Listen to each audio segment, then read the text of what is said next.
So maybe there is something to the whole question of work-life balance, but balance. maybe we could phrase it differently. If I were to phrase it, I would say love and purpose balance. Oh, beautiful. I love that. Love and purpose. How do we find a balance between love and purpose? Love and responsibility. You should write a book on that. It's already done. No. Welcome to the In Spirit podcast from Amoris Christi. Join us as we explore current events and all manner of fascinating topics and explore their connections to Christian living.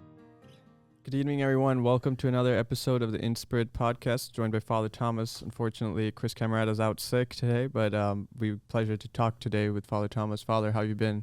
I've been good. Yeah. How are you? Good. We're just one more day of class, and then we close for our Advent term, so we'll have a short break, 2-week break. And so, yeah, it'll be good to have a 2-week break and then come back again for classes. How about you, Father? Yeah, break would be nice. I mean, I don't think I won't have a break till the 25th, but okay. It'll be great. Oh, yeah. Yeah, so I think today's episode, we thought we'll talk about an issue that probably pertains to all of us, work-life balance. And so, Father, both of us have had the experience of working in the secular world, but as well, currently you're working also in some administration kind of duties, you could say, in seminary too. Supposedly I'm working as a priest. Yeah, I guess so. But how do we kind of approach this topic? Or maybe, how do we kind of see this topic of work-life balance?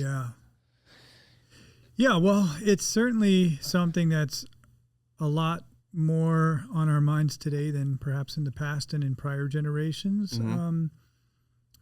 That's one of the chapters in the book that we worked on, The Art of Listening to Young People, talks about work-life balance being a characteristic or a quality that young people look for when they apply for a job. Yeah. They inquire about that more than in the past. In fact, it's one of the highest rated things in terms of what they look for in a job, And and I don't really meet a lot of people from prior generations that were as concerned with that. Yeah. But I wonder if maybe their approach, like the prior generations of like work hard, save and retire well, and just work really hard now so you can enjoy later. I wonder if that had some negative effects, maybe. Yeah, or I can even see did working like that have another cost on whether it was family or mental health, Right, like on children, children. I mean, how much they saw their dads and, yeah, maybe there's something to that. I mean, I know in a lot of books and just popular literature, media, movies, things like that, people talk about how many people at the end of their life said, I wish I had spent more time in the office. Yeah. Now, the point of that little snippet is when you hear that, you say, oh yeah, that's so true. Like we should be spending more, we should focus more on our family. We should focus more on other things, not so much on work. But the assumption behind that having an impact is that people are probably spending too much time at the office. You get what I'm saying? Like it's like it was meant to speak to a generation where people had a tendency to spend too much time at the office. Yeah. They were too into their work. And so then you hear this thing and it's like a reminder, hey, don't spend too much time at work. There's other things that are important. Yeah. But in some ways, I don't know if maybe it's still relevant. Maybe it depends. I mean, we're making overgeneralizations, I guess. Exactly. But it's definitely not as relevant now as it was in the past. I think it's safe to say that. That work-life balance is more relevant right now. Yeah. Well, like that little saying, in terms of, hey, don't spend too much time at the office. Yeah. I think that I don't even know if it's as relevant today. Got it. Because people care so much about their work-life balance. Yeah. Now I've worked in different, as a doctor, I can't even imagine what that's like, but I've worked in different industries and sometimes it is a matter of which industry you're in. For sure. Yeah. I remember working in the defense industry where people were like, Thomas, go home, man. You're done. You've already finished everything. Go home, take a day or two off. They had something called what was it called? I think it was called flex pay or something like that. So it was like, once you're done with a certain number of hours, like they don't want to see you anymore, even if you want to. And I wanted to, They were like, go home, please, just go.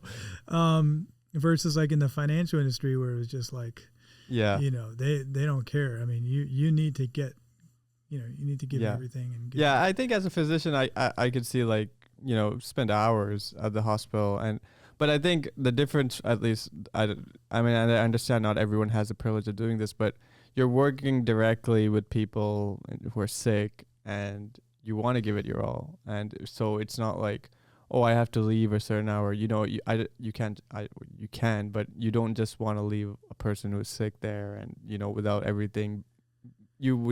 doing everything you can to make sure you're done for that person, right? So there's a sense of like pouring out yourself.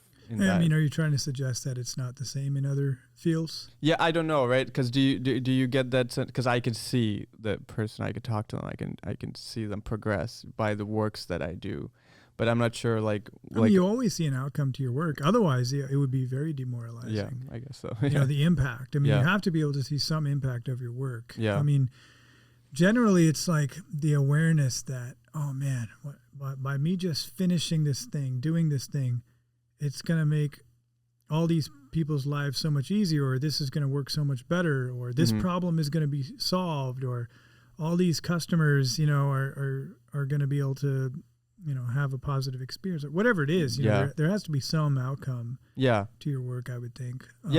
Even like beyond the hours that you work and everything, like at the end of the day when you come home, there's a sense of satisfaction of I've done something, and there's something to that to be said, like having a good day at work. I was like, that feels awesome, So I almost feel like, okay, if you find yourself worrying too much about work-life balance, I mean, basically, when people say they're worrying about work-life balance, it means they want more life, less work, right? So it's not like work-life balance is usually not like somebody saying, oh, I want more work, less life. It's usually like, I want less work. But why isn't work life? Why do we have to even separate it? Well, I mean, so exactly. I was going to say, if you find yourself worrying too much about that, it's probably a sign that you're not finding that kind of satisfaction and fulfillment in the work. Yeah. But I mean, I think what you raise is a fair point. I mean, how do what's implied in that division between work and life? I think what's implied, and this might be maybe the fault of prior generations, if you want to put it that way, or like their imperfection, is that, okay, I have a duty to work. Mm-hmm. It's my responsibility. Mm-hmm. And it doesn't matter whether I like it or not. I need to sit down, work hard, and provide for my family and save so that we can retire well. Yeah. I think the problem with that is that work is in that case, work is kind of divided from life. You see, it's kind of not a large step to go from that to where you no longer want to do work anymore. You want to reduce work. Yeah. Because there it's already separated from your life. It's like, it's just this duty that you have to do. Mm. Right? Yeah. And maybe one of the advantages of the more recent generations is this focus on work as a means of fulfillment and of attaining one's purpose in life. Yeah, and I think, I mean, even, Charles Taylor, the philosopher, like when he describes the secular world, one of the things that he says is that we live in an age of authenticity, where he says that one of the things that in the age of authenticity is that me as a person, I have to enter into it and I have to find meaning in it.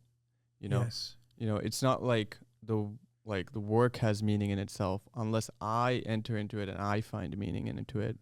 That's when I find fulfillment. That's when I find purpose, and things like that. So I think, that's definitely part of, maybe the world we live in and the generation that we live in, that the sense of unless I find meaning, unless I find purpose and fulfillment, then exactly like I'm remembering one of my old managers, very much like the old school mentality. Mm-hmm.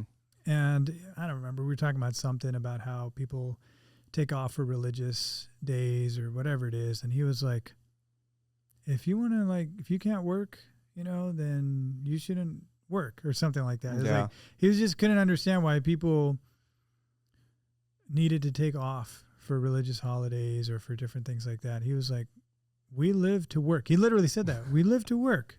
And I was just like, now most people probably from millennials, Gen Z, probably feel the opposite. Yeah. It's like, well, we work so that we can live, but there was a mentality is like, we live to work. Yeah. Maybe that's like what it's like in communist countries or whatever. I don't know. It's like we live for the state, we live for, so like we live to work. And to your point though, that just doesn't really, work anymore.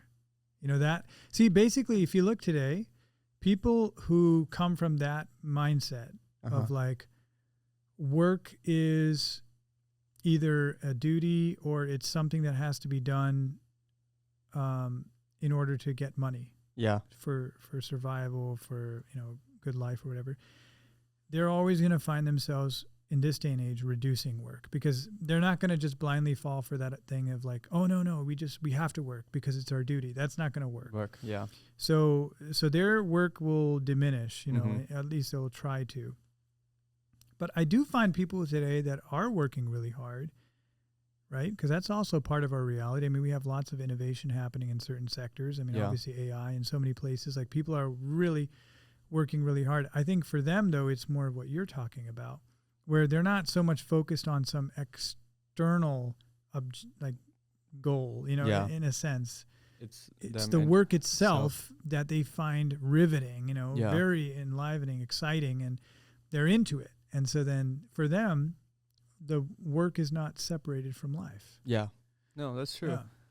Yeah. I mean, so I think that's one way or the other, I believe as Christians, we have to be able to connect work and life. I don't think that separation, it doesn't seem right to me. Yeah, for me too. And the whole idea of like work-life balance, well, your whole life is a balance, it's like, I mean, that's cliche to say, but I understand that. But I think, why I always think about that. Why have we separated that? Why can't it all just be one?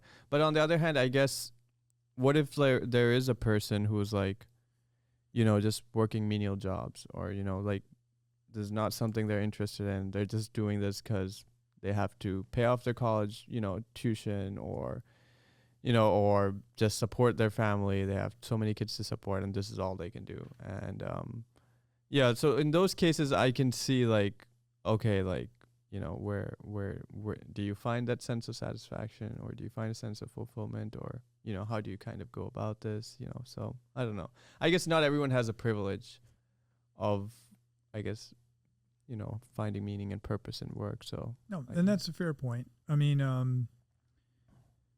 I think in our country in this day and age, I feel like most people would have some way of getting to a career or job that they would enjoy or find fulfilling or where they'd be able to utilize their gifts and potential. Yeah. Now, I don't say that would be the case everywhere in the world or in other time periods, but I do think that's the case today here in America. Yeah, maybe in America, I think we're taking work for granted too, right? And like the dignity that work brings, because I think of like in Haiti and our kids are like that, they complete school, even some of them complete college, but there's no work. Oh, that's the worst thing ever. And then what do you kind of do? I feel like not having work is the worst form of poverty that there is. Yeah. Because there's nothing that can substitute for that. I mean, you can get all the aid you want, and of course that would be great so that you don't starve, so you have, but it's very, I don't know, I think it's deeply demoralizing and for a family not to be able to work and provide for themselves and kind of pave their own path, their own future. Yeah. You know what I mean? And it's also a very complex problem to solve. How do you create jobs? Or I guess, I know we've talked about this before about creating a market, right, how do you create a market and things like that? It's very challenging. So you're right. We are very, very blessed. And so hopefully, we can all take it a little more, seriously, I guess.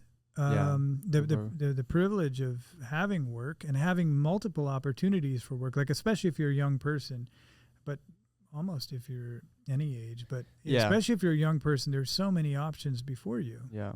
Yeah, and I don't want to guilt trip everyone, but it's such a privilege for that, like you can graduate high school and then you can choose a career and explore that and explore different options at your college and then decide a career that you want. I mean, it is really a privilege, and not many people in the world have that too. It is, yeah. Now, I do think that a person needs to, like, yeah, all this freedom is there objectively, but a person needs to be able to experience that within themselves. Like there could be some factors that can limit that freedom.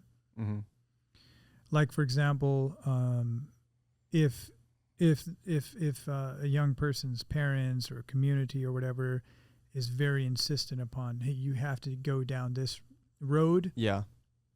Or certain communities can be very competitive in a harmful sense. Yeah. Where everybody's comparing with each other and things like that.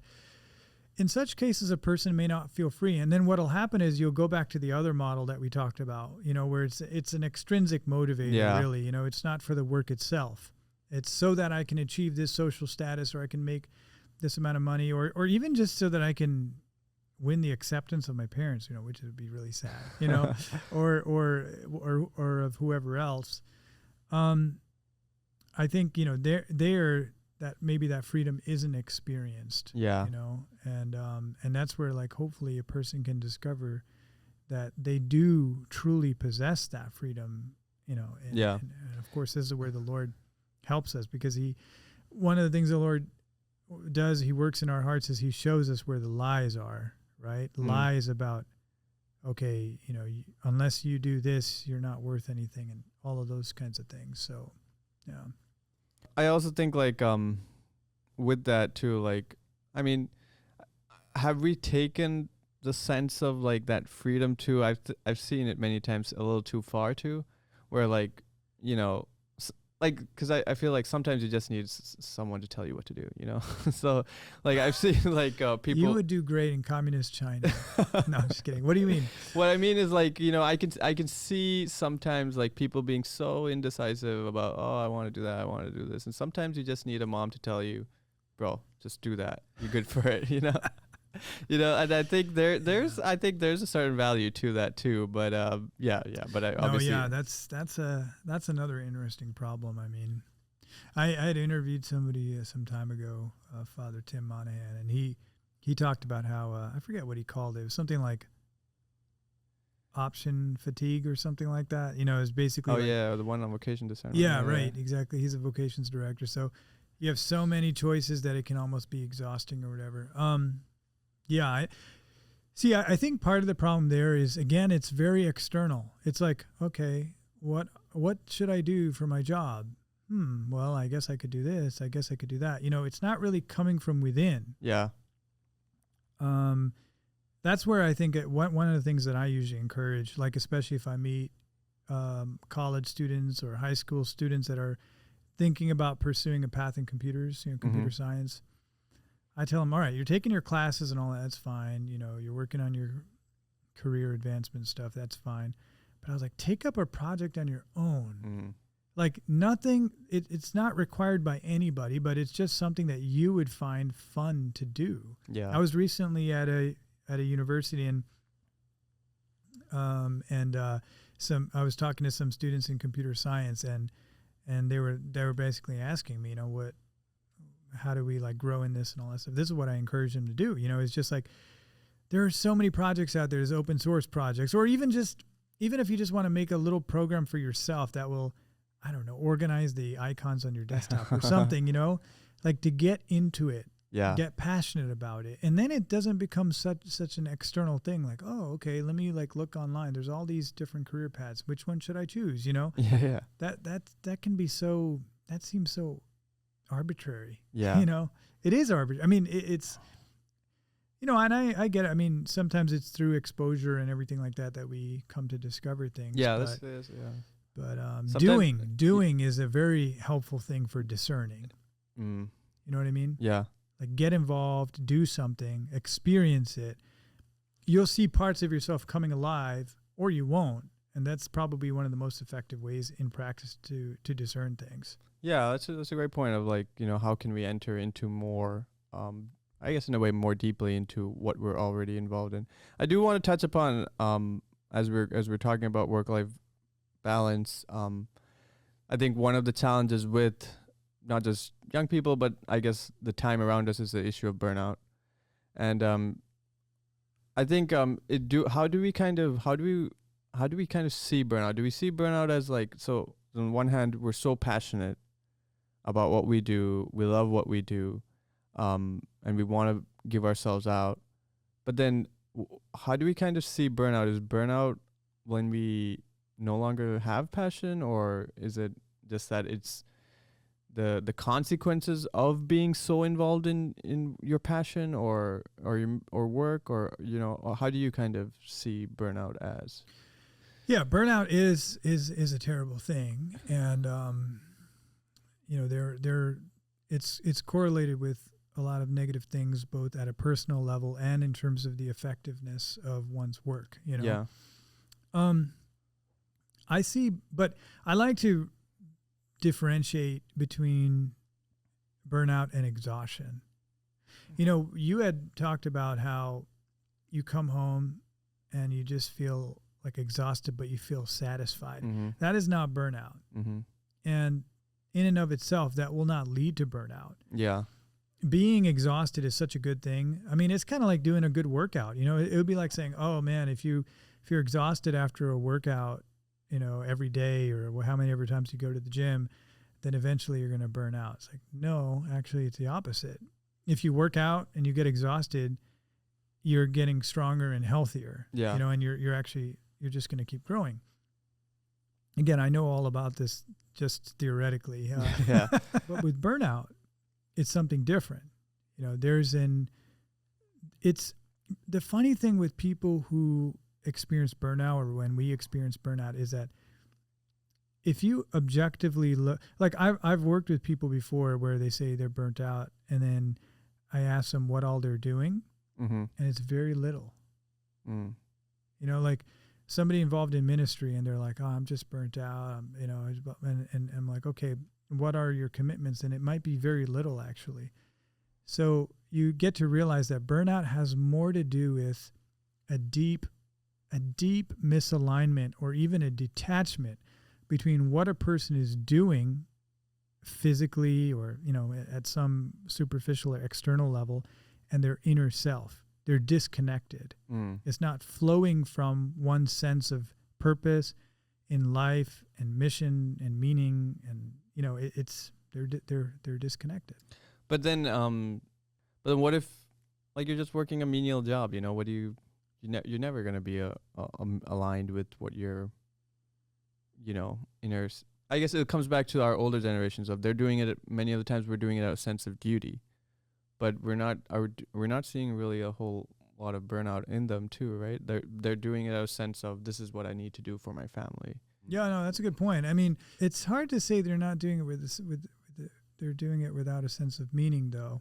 Not a sense of meaning, but is there an actual alignment between an inner purpose and what they're actually doing? I don't know if that. Yeah, I feel like they probably have some kind of a paradigm where that works for them. Yeah. Like the notion of duty and all that stuff.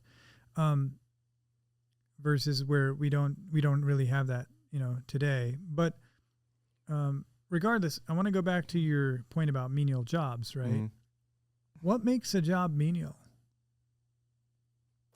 Yeah, I mean, I'm just saying in the general category, like people are doing it just because they want to provide for their family or something. It's not something they're super passionate about or something, Yeah, but seriously, I think that a job being menial is probably another way of saying that I can't connect to it. Yeah.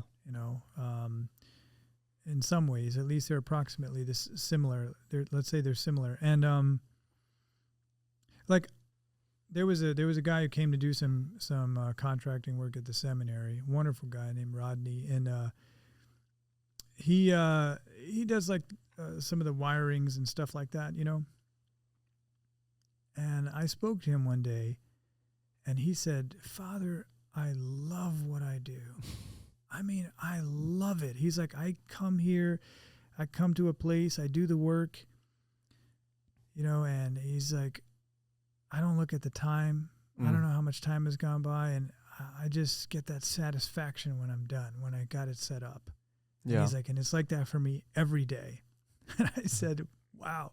You know, it was so good for me to hear from him, to hear that from him. Yeah. You know, and he actually was speaking about it as though it were like a vocation. I mean, he was basically saying that he's blessed and, you know, it's almost like this is what he's meant for. Yeah. Now, I do think that there are some types of work that are perhaps so dehumanizing that it can be virtually impossible to find that in those types of job. Like what I think of as the stereotypical person on an assembly line who just keeps doing some repetitive action over and over again. Yeah. You know, fortunately, because of the industrial era and now with, you know, gradual improvements in automation and robotics, so less and less of those jobs are assigned to human beings. Yeah. So that could be an advantage, but I can say for like I don't know about other fields, but I know for medicine this is a big topic, burnout, and you know they try different things. Like I remember doing residency, like So you mean for doctors? For doctors, yeah. So it's not about menial work. Yeah, so I'm saying it's not about menial work. But for medicine, I mean, I think so. It's a big topic. You know, during residency, like while you're training, it's like there's these talks given. You know, this is how you prevent burnout. Recognize when you are burnout. You know, this is what you need to do. Talk to someone. All that. But and the many of the times the solution is that like we need to go back to like making sure that we find purpose, you know, making sure we, you know, have relationships with our patients and things like that. But I do think like in general, I mean, it's a theory, I get no backing for this, but I do think, at least I've noticed it in medicine, that one of the, not one of the reasons, but I think why we've have this issue of burnout is I think we've taken God out of the equation. And what I mean by that is like, I've noticed that when medicine is about what you can see, what you can measure, then I can easily see it being burned out. Because like I remember working during COVID, and you know you have 12-hour shifts or 8-hour shifts, and then when you're on call you do 12 hours and things. But you're working more than 15, 16 hours, and in this 15, 16 hours, you have 3 or 4 people dying every day. You know, you're working in the ICU and you're talking families. Patients are dying by themselves, and you know, I can easily see this being like the worst. And many of the days it was a really hard day and really exhausting day.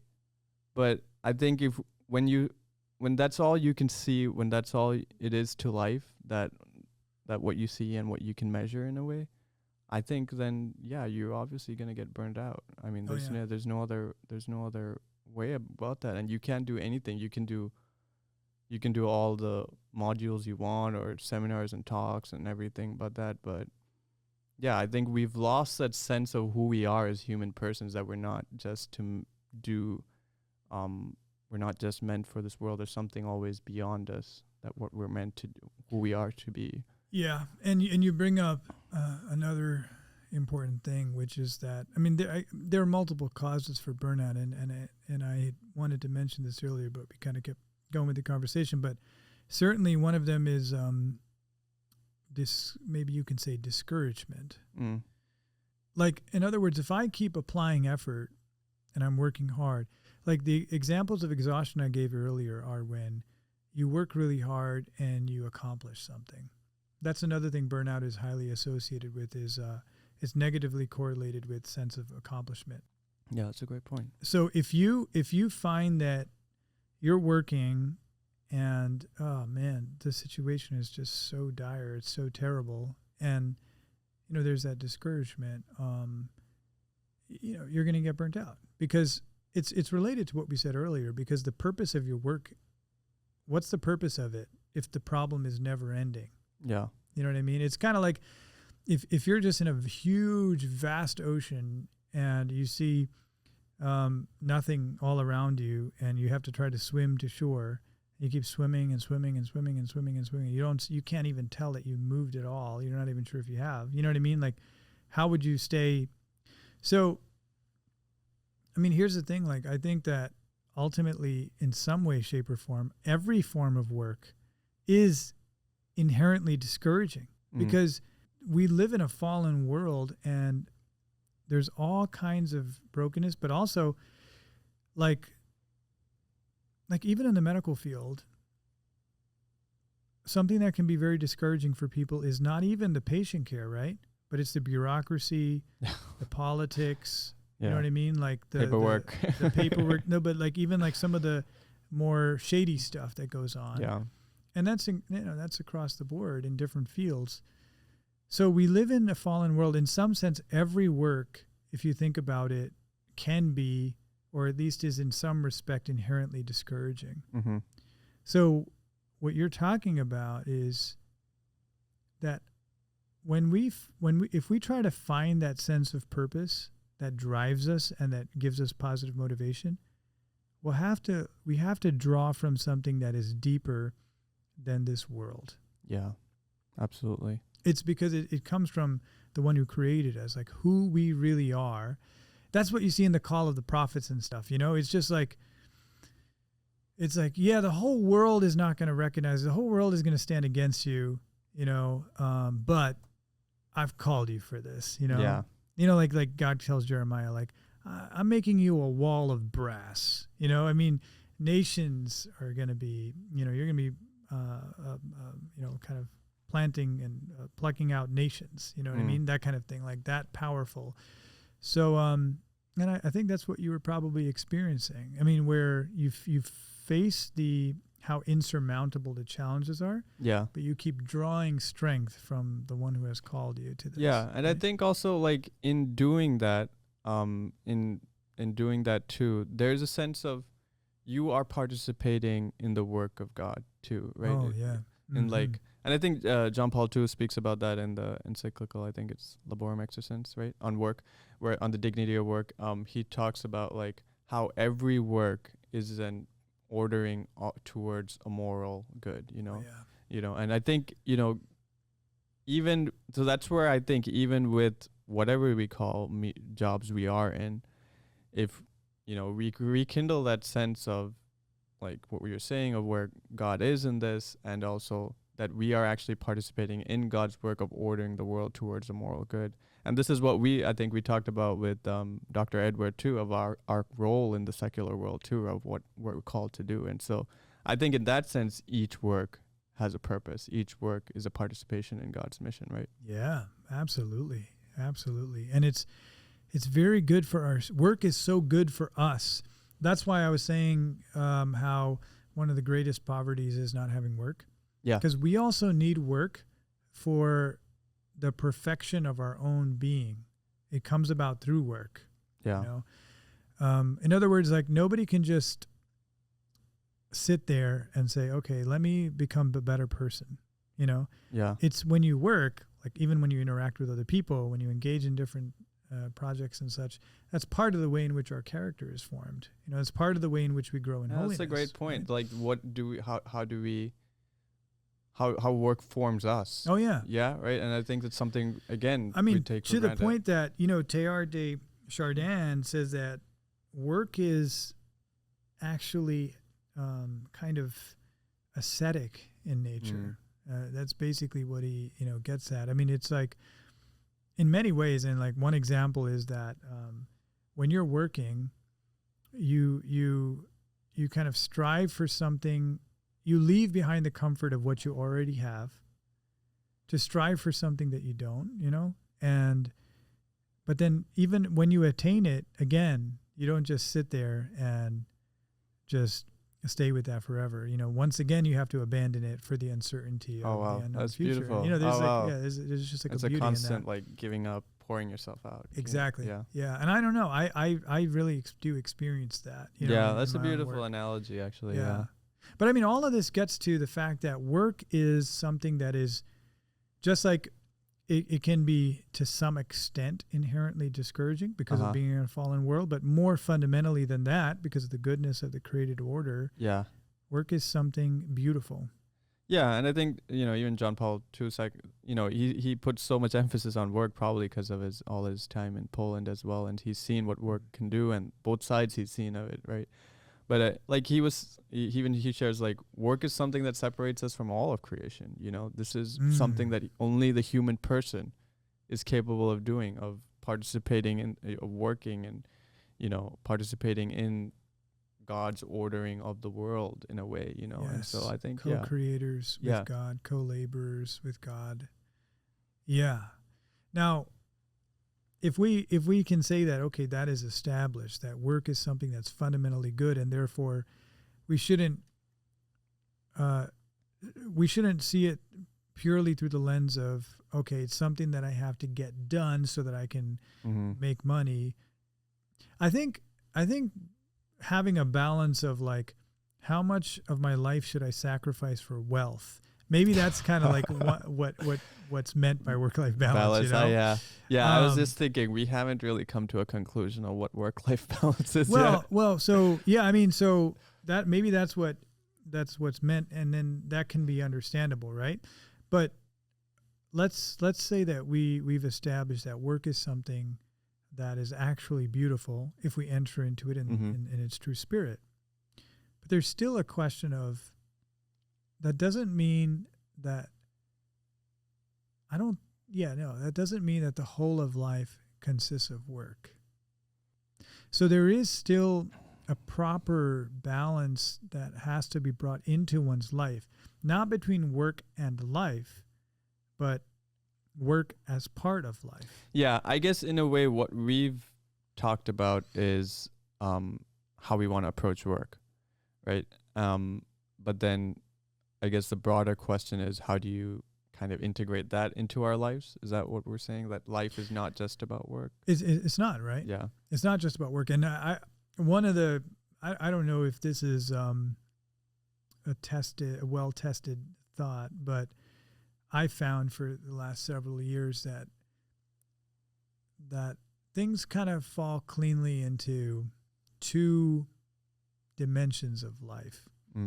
One is related to purpose, and that's where work falls. And again, not just your career work, but also like all kinds of work that we do, ministry work and everything like that.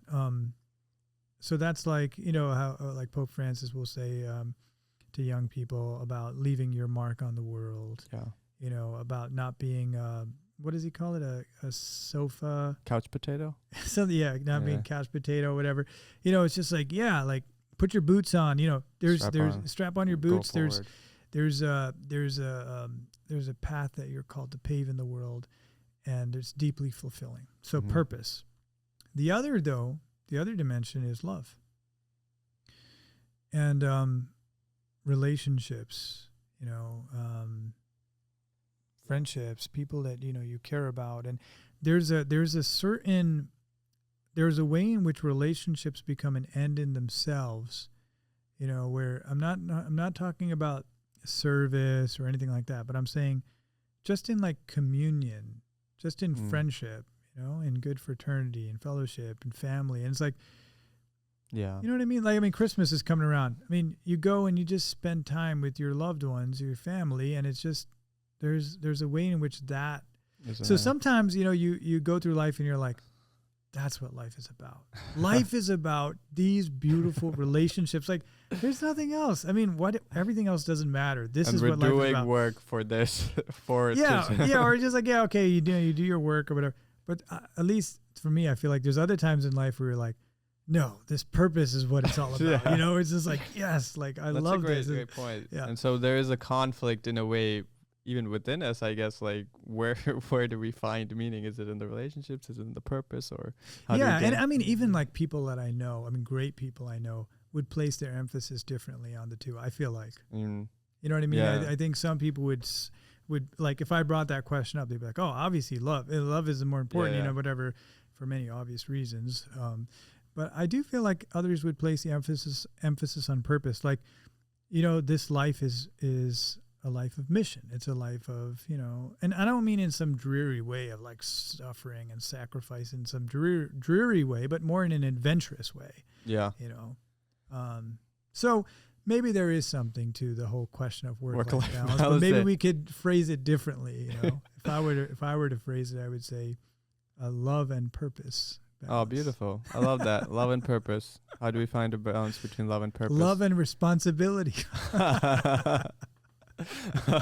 You should write a book on that. It's already done. No. But yeah, I guess I think we've probably left. I mean, I know I have more questions than answers at this point, but it's probably a sign. That's probably always the case for you, right? I guess that's a sign of a good discussion. Yeah. But I mean, I don't know how to conclude this, but I guess, I mean, I think even that search in ourselves of where do we find love? Where do we find just purpose? so maybe we can just kind of recap some of the things that we've touched on, because I think they're pretty important. I mean, even certainly for myself. I would say the gratitude towards the work that you have, for sure. Right. Not taking it for granted is something, that we have here in America. Yeah, and I think striving, even if work is currently not something that is very meaningful, at least to strive to make it more meaningful. Yeah. Whether that could be partly an external change and an internal change, both. I may have to align, like find different work maybe, or I have to change the way I approach it. But I think with gratitude, recognizing the beauty of work, the opportunity of what work can be, both as for the good of the world and working together with God for the ordering of the world. Yeah, absolutely. And also for myself and for my own sanctification, and how the Lord uses work for that cause. And of course, as a means of loving service to other people, for all of those reasons. So I think what we've done is really we've firmly established the intrinsic goodness of work. Absolutely, yeah. At the same time, we've also established our total dependency on God, in the sense that you cannot really go set out to accomplish work, your mission, on your own. There has to be a deeper reliance on the one who has called us and who has given us strength to do so, especially if we really feel like a strong sense of mission and purpose in this world. But then we've kind of just like, at least at a surface, not at a surface level, but at an introductory level, juxtaposed it with the reality of love, and acknowledged that, okay, yeah, even while there is this sense of work and purpose and adventure and all of that, conquest, if you want to put it that way, there's also this other reality of love. Yeah. And I don't mean to make some kind of strange dichotomy or something like that between the two, or I'm not claiming that they're opposites or anything like that, but there are two dimensions of life that, at least subjectively, it can be experienced that way. So there's probably some room for further discussion there and exploration in terms of, how do you find that? How do those two things integrate? And, what's a good balance between the two? Thanks, Father. Thanks to all our listeners for another episode, and hopefully we'll see you again next time. Thanks. Thank you for joining us on this episode of the In Spirit podcast. In Spirit is an initiative of Amoris Christi, an apostolate dedicated to lay spiritual formation.